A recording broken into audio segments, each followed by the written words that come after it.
নমস্কার আমার প্রিয় দর্শক বন্ধুরা, এসে গেছি আমি সোনালি আপনাদের জন্য দারুণ একটি রেসিপি নিয়ে।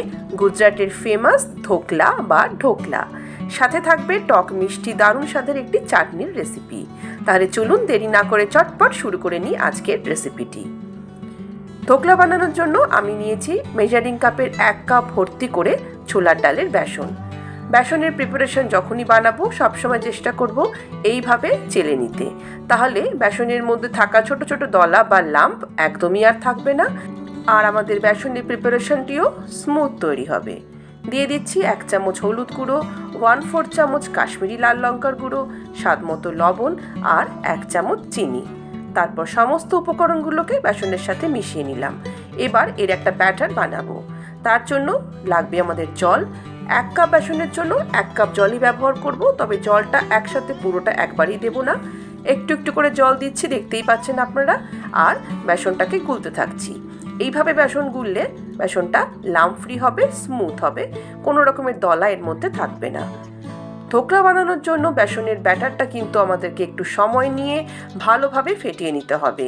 চাইলে এখানে আপনারা হাত বা হুইস্কারেরও ইউজ করতে পারেন। যত ভালো বেসনটাকে ফেটাবেন, বেসনের কালারটাও পরিবর্তন হয়ে আস্তে আস্তে একটু সাদাটে হয়ে যাবে। আমি এখানে মোট 10 মিনিট বেসনটাকে ফেটিয়ে আরও 10 মিনিট রেস্টিং টাইম দেব।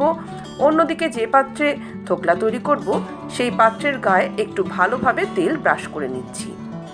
এবার ধোকলা বানানোর জন্য গ্যাস ওভেনে একটি কড়াই বসিয়ে তার মধ্যে স্ট্যান্ড দিয়ে দিলাম জল, যাতে স্ট্যান্ডটা ডুবে থাকে। এবার ঢাকা দিয়ে জলটাকে গরম হতে ছেড়ে দেবো। অন্যদিকে 10 মিনিট আমাদের বেসনের ব্যাটারটা রেস্টিং টাইম পেয়ে গেছে। এবার এর মধ্যে মিশিয়ে দিচ্ছি 1 টেবিল চামচ পাতিলেবুর রস।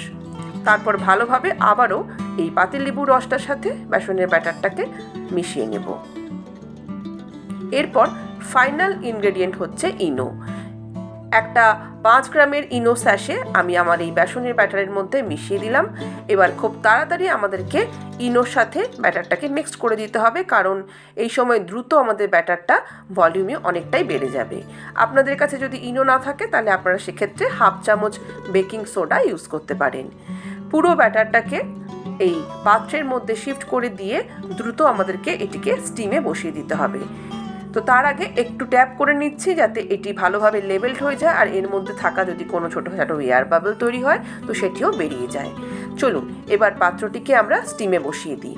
দেখুন আমাদের জল বেশ ভালোভাবে ফুটতে থাকছে। এইবার খুব সাবধানে আমাদের এই বেসনের ব্যাটারওয়ালা পাত্রটিকে বসিয়ে এটিকে ঢাকা দিয়ে গ্যাসের ফ্লেমটাকে লো করে 15 মিনিটের জন্য স্টিম হতে দেব। এর মধ্যে আমরা বানিয়ে নেব আমাদের টক মিষ্টি ঝালের চাটনিটি। তার জন্য একটা কড়াইয়ের মধ্যে দিয়ে দিচ্ছি একটু জল, বলতে পারেন 1/2 কাপের মতন। তারপরে এর মধ্যে দিয়ে দিচ্ছি গুড়। আমি এখানে খেজুরের গুড় ব্যবহার করেছি, আপনারা চাইলে আখের গুঁড়ো দিতে পারেন। দিয়ে দিলাম 1/2 চামচের মতন কাশ্মীরি লাল লঙ্কার গুঁড়ো, 1 চামচ লবণ, আর সাথে তেঁতুলের পাল্প। এখানে আমি তেঁতুলটাকে জলের মধ্যে কিছুক্ষণ ভিজিয়ে রেখেছিলাম। তারপরে তেঁতুলের এই কাঁচটাকে আমি ছাঁকনির সাহায্যে ছেঁকে বার করে এর জলটাকে দিয়ে দিলাম। এবার সবগুলোকে খুব ভালোভাবে আমরা ফুটিয়ে নেব। প্রায় 5 থেকে 7 মিনিট এই সমস্ত উপকরণ ভালোভাবে ফুটবে আর ভলিউমে একটু কমেও যাবে। তৈরি হয়ে গেল আমাদের টক মিষ্টি দারুণ স্বাদের তেঁতুল আর গুড় দিয়ে তৈরি করা চাটনি, যেটা আমরা ধোকলার সাথে পরিবেশন করব। অন্যদিকে প্রায় 15 মিনিট আমাদের এই ধোকলাটা কিন্তু স্টিমে থেকে তৈরি হয়ে গেছে অলমোস্ট। তো সেটি জানার উপায় হলো, একটা স্টিক মাঝখান থেকে এইভাবে ঢুকিয়ে বার করে নিয়ে এলাম। স্টিকটা একেবারে শুকনো বেরিয়ে এলো, তার মানে আমাদের ধোকলা কমপ্লিট। গ্যাস অফ করে দিলাম এটিকে ঠান্ডা করার জন্য। অন্যদিকে ধোকলার উপরে ছড়িয়ে দেওয়ার জন্য যে চিনির শিরা তৈরি হয় সেটি বানানোর জন্য গ্যাসের মধ্যে তেল দিয়ে দিলাম সর্ষে, কারি পাতা আর 4-5টা কাঁচা লঙ্কা। এগুলোকে হালকা হাতে একটু ভেজে নেব। তারপরে এর মধ্যে দিয়ে দেব জল, তারপরে এর মধ্যে দেব চিনি। এখানে চিনি আমি দিয়েছি মোট 3 টেবিল চামচ। এই চিনির সিরাপটা স্বাদটাকে ব্যালেন্স করার জন্য দিয়ে দিলাম 1 চামচ লবণ। এবার 1 থেকে 2 মিনিট এটাকে ফুটিয়ে গ্যাসটাকে অফ করে দেব। অন্যদিকে আমাদের ধোকলাটাও কিন্তু ঠান্ডা হয়ে গেছে। চারদিকে ছুরি দিয়ে একটু ছাড়িয়ে নিলাম। এবার প্লেটের মধ্যে আমরা ধোকলাটাকে শিফট করে নিচ্ছি। দেখুন তৈরি হয়ে গেল আমাদের আজকের ভীষণ সফট, নরম, তুলতুলে, স্পঞ্জি ধোকলা। আমার ছুরি দিয়ে কাটা দেখে আপনারা বুঝতে পারছেন যে কতটা সফট এটা তৈরি হয়েছে।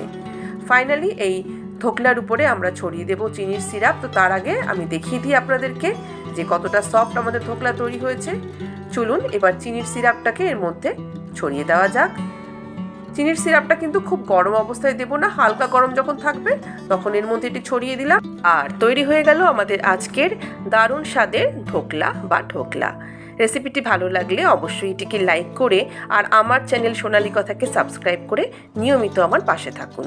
সবাই ভালো থাকুন, সুস্থ থাকুন। নমস্কার।